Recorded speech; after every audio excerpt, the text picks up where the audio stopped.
कहानी की शुरुआत एक बहुत ही ठंडी जगह अलास्का से होती है। दुनिया भर में गर्मी बेहद तेजी से बढ़ने की वजह से अलास्का के अंदर भी बर्फ धीरे धीरे पिघलने लगी। बर्फ की चादर धीरे धीरे पतली होती गई और एक दिन उसके नीचे से एक बहुत पुराना जीव बाहर आया। वियर्न, एक बर्फीला ड्रैगन। बर्फ पिघलकर बने हुए एक तालाब में एक मछुआरा मछली को साफ कर रहा था। मछली की हड्डियां निकालते वक्त उसकी उंगली कट गई। उसने चोट साफ करने के लिए पानी में हाथ डाला, लेकिन जैसे ही खून की एक बूंद पानी में गिरी, ड्रैगन जाग गया। वह 10,000 साल से वहां पर कैद था, बहुत भूखा। उसने तुरंत मछुआरे पर हमला कर दिया। उस बेचारे ने भागने की बहुत कोशिश की, पर ड्रैगन ने उसे घेर लिया और पूरी तरह निकल गया। इस दुर्घटना वाली जगह के पास ही एक छोटा सा शहर मौजूद है जिसका नाम है बीवर मिल्स, जहां सब कुछ अभी तो बिल्कुल आम चल रहा था। अलास्का में दिन और रातें कुछ ज्यादा ही लंबी होती है। बाहर से आए लोगों को बहुत दिक्कत होती है यहाँ पर। उन्हीं में से एक है जेक, जो पहले ट्रक चलाता था, लेकिन अपने भाई के एक्सीडेंट में मरने के बाद उसने कारपेंटर का काम शुरू कर दिया। जेक इस वक्त एक छोटे से रेस्टोर में कुछ मरम्मत का काम कर रहा था। उसी रेस्टोर में काम करने वाली एक लड़की क्लेयर उसे बड़े ध्यान से देख रही थी। जेक काफी देर से काम कर रहा था तो क्लेयर ने सोचा कि इसे एक कॉफी दे देती हूँ। पर तभी डेविड, जो कि शहर का एक जाना माना डॉक्टर है, बीच में आ गया। उसने वह कॉफी ले ली और क्लेयर से पूछा कि क्या तुम मेरे साथ कहीं घूमने चलोगी। क्लेयर ने लगभग 10वीं बार मना कर दिया। डेविड हर बार की तरह थोड़ा नाराज सा होकर वहां से चला गया। बाद में क्लेयर ने जेक से माफी मांगी।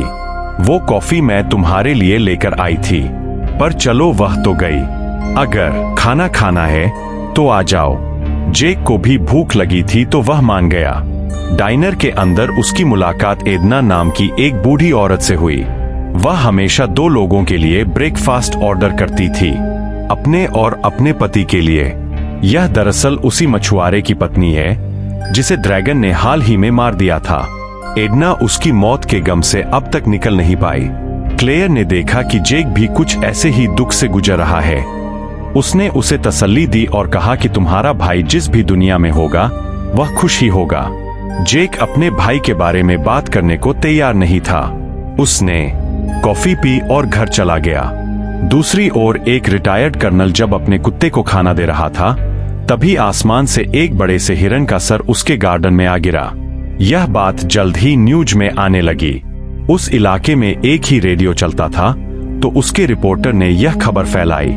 सबको लगा कि कुछ शरारती बच्चों ने मजाक किया होगा, पर असल में यह आने वाले खतरे की निशानी है। जेक ने इस खबर के ऊपर कुछ खास ध्यान नहीं दिया और अपने वैन वाले घर में वापस गया। थोड़ी देर बाद डॉक्टर डेविड उसके घर आया।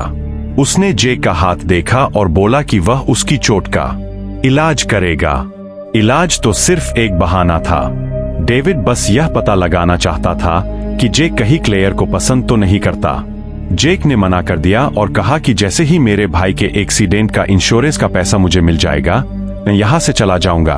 मैं कोई हमेशा बसने नहीं आया यहाँ पर। डॉक्टर खुश हो गया और कहने लगा कि पैसे देने की जरूरत नहीं है, तुम तो मेहमान हो हमारे, कोई और दिक्कत तो बता दियो।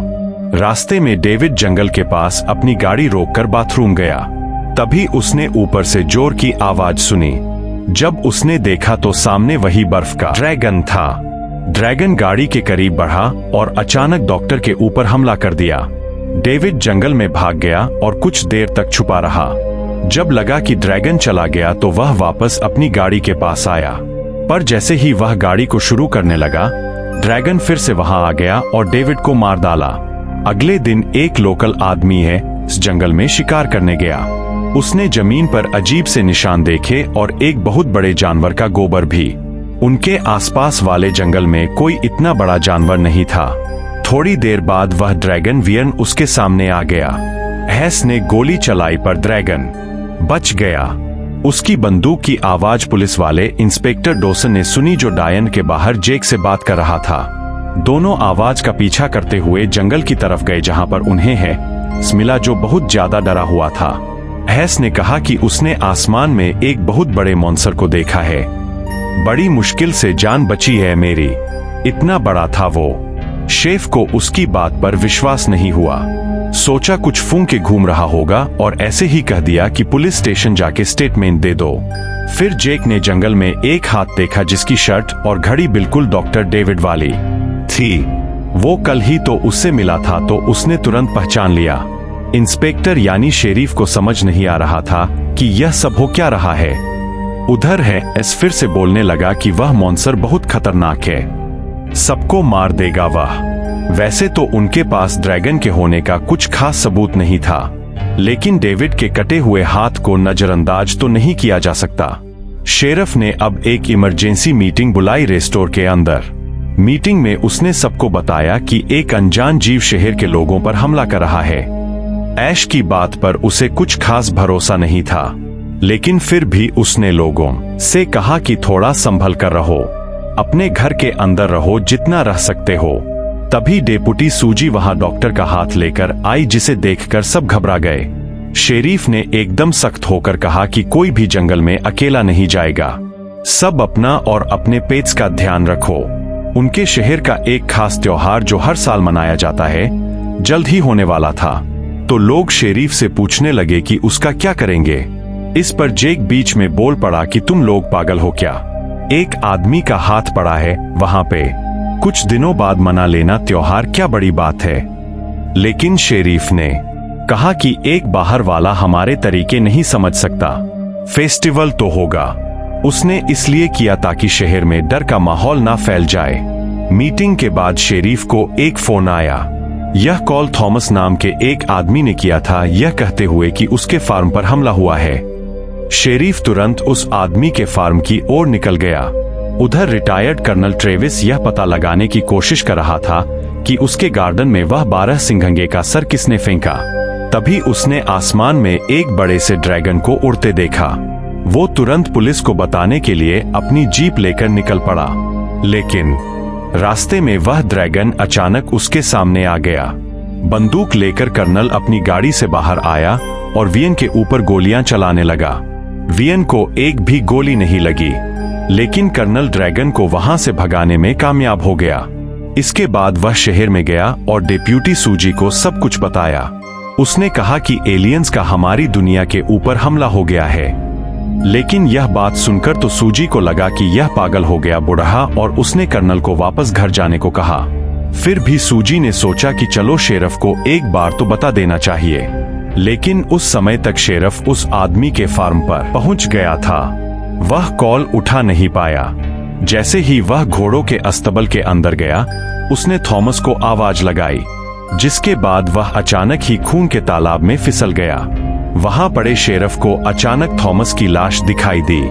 उसे इतना खून खराबा देखने की आदत नहीं थी। शेरिफ इतना घबरा गया कि बेहोश ही हो गया। तभी कर्नल भागकर हैटन के पास गया, जो रेडियो स्टेशन में काम करती है।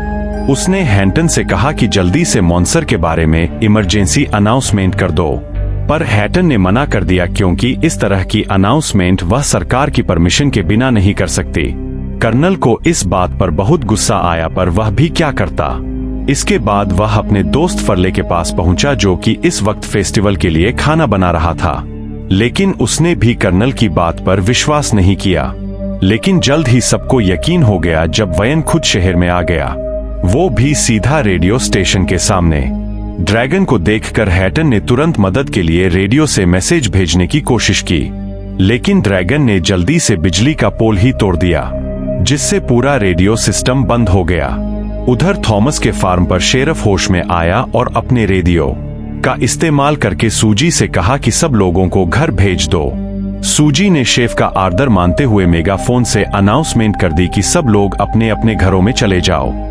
लेकिन उसका नसीब खराब था। अचानक वह बड़ा सा ड्रैगन उसके ऊपर आया और एक ही झटके में सूजी पर हमला कर दिया। उसने अपने बड़े पंजों से उसे फाड़ डाला। अब सभी लोग ड्रैगन को देखकर भागने लगे।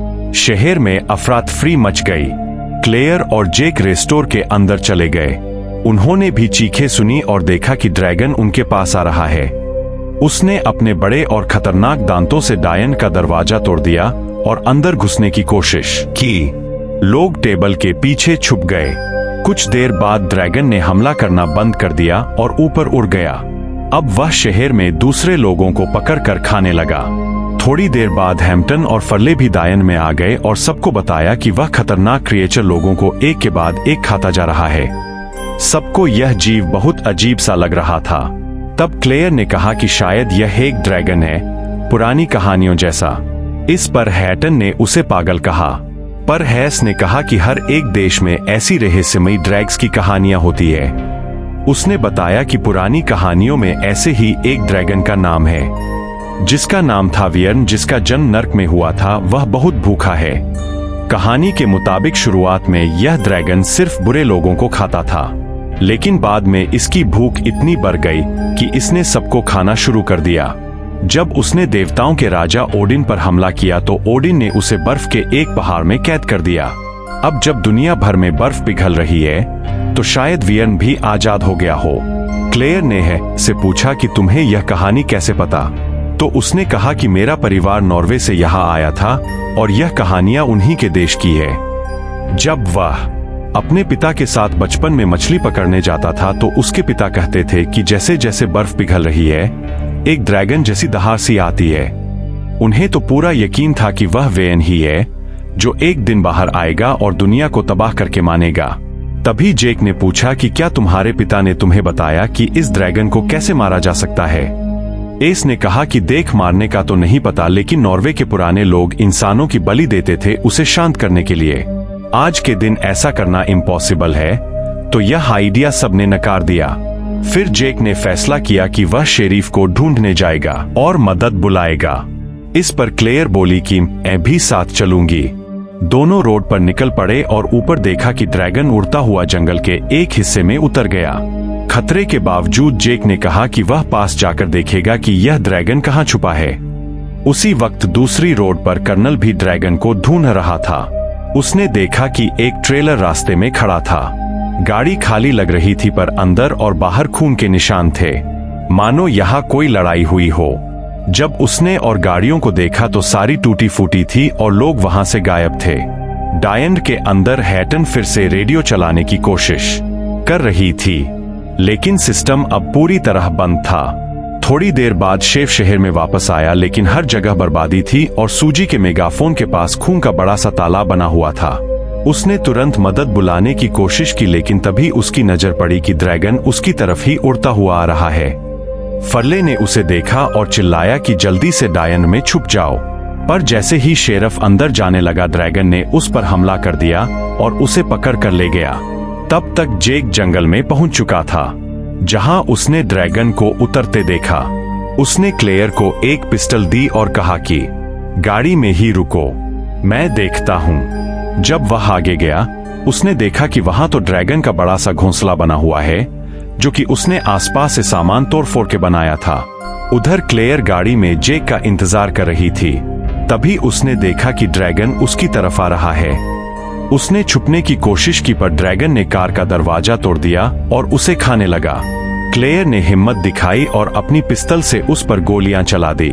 जेक ने गोली की आवाज सुनी और दौड़ कर आया, पर जब वह पहुंचा तो गाड़ी खाली थी और ड्रैगन गायब। खुशी की बात यह थी कि उसे क्लेयर जंगल के बीच में नजर आ गई। वह बड़ी मुश्किल से ड्रैगन से बच पाई थी। कुछ ही सेकंड बाद कर्नल वहां आया। वह भी बंदूक की आवाज सुनकर आया था। उसने बताया कि रास्ते पर गाड़ियां बिखरी हुई है। उसका मानना था कि ड्रैगन चाहता है कि लोग यहां से बाहर ना जाए ताकि उसके पास खाने की कमी ना हो। ड्रैगन को रोकने का अब सिर्फ एक ही तरीका है, उसे मारना।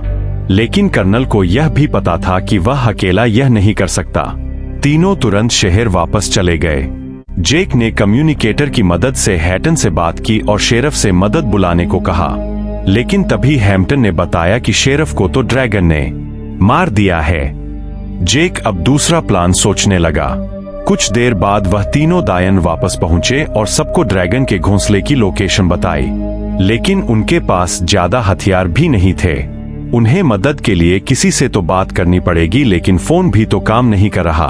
तो हैम्पटन को याद आया कि मेरे स्टूडियो में एक रेडियो है, लेकिन एंटीना ज्यादा ताकतवर चाहिए होगा।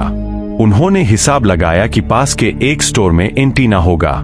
दोनों जल्दी से वहां गए ताकि एंटीना लेकर रेडियो से कनेक्ट कर सकें। रास्ते में उन्होंने शेरिफ की गाड़ी देखी और अंदर से हथियार और गोलियां लेकर कर्नल को दे दी ताकि वह बाकी बचे हुए लोगों में उन्हें बांट दे। फिर वह दोनों स्टोर में गए। जेक ने छत पर चढ़कर एंटीना के 4 स्क्रूज निकाले। जब वह एक एक करके सारे पेंच खोल रहा था तो ड्रैगन फिर से आ गया। सिर्फ एक ही पेंच बचा था तो है मटन ने जेक की मदद करने के लिए पिस्टल निकालकर ड्रैगन पर गोलियां चलाई, जिससे जेक को एंटीना निकालने का और वक्त मिल गया। दोनों जल्द से जल्द डायन वापस आ गए। वह बड़ी मुश्किल से ड्रैगन से बच पाए थे। जैसे ही वह डायन में गए, हैम्पटन ने एंटीना लगाया और रेडियो से कनेक्ट कर दिया। जेक ने रेडियो की फ्रीक्वेंसी को सेट करके वहां की सिक्योरिटी एजेंसी से बात की, लेकिन सिग्नल इतनी दूर जाने के लिए कमजोर था और एजेंट बस बार बार पूछे जा रहा था कि क्या क्या हो रहा है। जेक ने सोचा कि लोग वैसे भी ड्रैगन के सच को नहीं मानेंगे, इसीलिए उसने शेरीफ बनके बात की और कहा कि एक बहुत बड़ी गैस एक्सप्लोजन हुई है यहाँ पर और बहुत सारे लोगों से बातचीत नहीं हो पा रही। हमें मदद की बहुत जरूरत है, जल्दी भेजो। इतने में सिग्नल फिर से चला गया और बात पूरी नहीं हो पाई। अब वह अपने ही भरोसे है, तो जेक ने फैसला किया कि ड्रैगन से तो लड़ना होगा। उन सबको जल्द से जल्द हथियार जमा करने होंगे। सब ने प्लान में हामी भरी और अपने हथियार तैयार किए। फरले और हंस थोड़ा फ्यूल लाने गए। तभी ड्रैगन एक घर के ऊपर आ गया। फरले घबरा गया और ड्रैगन ने अपनी पूंछ से उस पर वार किया, जिससे उसे बहुत ही खतरनाक चोट लग गई। जेक तुरंत उसे बचाने के लिए डायन से आगे बढ़ा। बाकी सब ने ड्रैगन पर हमला जारी रखा। तभी हम ड्रैगन के घोंसले में डॉक्टर डेविड को देखते हैं। वह दरअसल जिंदा था। ड्रैगन ने उसे मारा नहीं। उसने अपनी टाई निकालकर जल्द से जल्द अपने हाथ वाली जगह बांध दी ताकि खून कम से कम बहे। जब वह खड़ा हुआ तो उसने ड्रैगन के अंडे देखे, लेकिन इससे पहले कि वह कुछ कर पाता ड्रैगन वापस आ गया। वो उसे अपने दांतों से पकड़कर शहर में ले गया। उधर ड्रैगन के जाने के बाद से क्लेयर और जेक ने कॉफी पी और थोड़ा आराम किया। वह बातचीत कर ही रहे थे कि तभी हेस ने कहा कि वियन वापस आ चुका है। सबने बाहर देखा तो ड्रैगन ने डेविड को जमीन पर छोड़ दिया, मानो वह चाहता हो कि वह लोग उसे लेने बाहर आए। जेक जानता था कि यह ड्रैगन उन्हें फंसाने के लिए यह सब कर रहा है, लेकिन फिर भी वह डेविड को यूं मरने के लिए नहीं छोड़ सकता था। वो उसे बचाने के लिए गया। जब ड्रैगन ने उस पर हमला किया तो जेक ने अपनी पिस्टल चलाई। एस और कर्नल ने भी कई गोलियां चलाई, लेकिन ड्रैगन तेजी से आगे बढ़ रहा था। फरले ने घायल होने के बावजूद भी दौड़कर ड्रैगन का ध्यान भटकाया और यह प्लान काम कर गया। जेक ने डेविड को कैफे तक सुरक्षित पहुंचा दिया, लेकिन ड्रैगन अब फरले को पकड़कर अपने घोंसले में ले गया। बाकी सबको अपने एक और साथी के बिछड़ जाने पर दुख हुआ। थोड़ी देर बाद रेडियो पर अथॉरिटीज का मैसेज आया। एक रेस्क्यू हेलीकॉप्टर को भेजा गया था, पर जैसे ही हेलीकॉप्टर शहर के पास आया, ड्रैगन वापस आ गया और उसने हेलीकॉप्टर पर हमला करके पायलट को मार दिया और हेलीकॉप्टर भी तोड़फोड़ डाला। एक बार फिर से शहर के लोग अकेले हो गए थे। क्लेयर ने अपने दोस्तों को बुलाया क्योंकि डेविड बहुत ज्यादा घायल था। अपनी आखिरी सांसें लेते हुए डेविड ने जरूरी बात कही। उस घोंसले के अंदर 3 अंडे हैं। उसकी हालत बहुत खराब हो रही थी। जेक ने सबसे कहा कि हम जंगल जाएंगे और ड्रैगन और उसके अंडों को भी खत्म करेंगे, वरना एक बार उसके बच्चे पैदा हो गए तो फिर उन्हें रोकना मुश्किल हो जाएगा।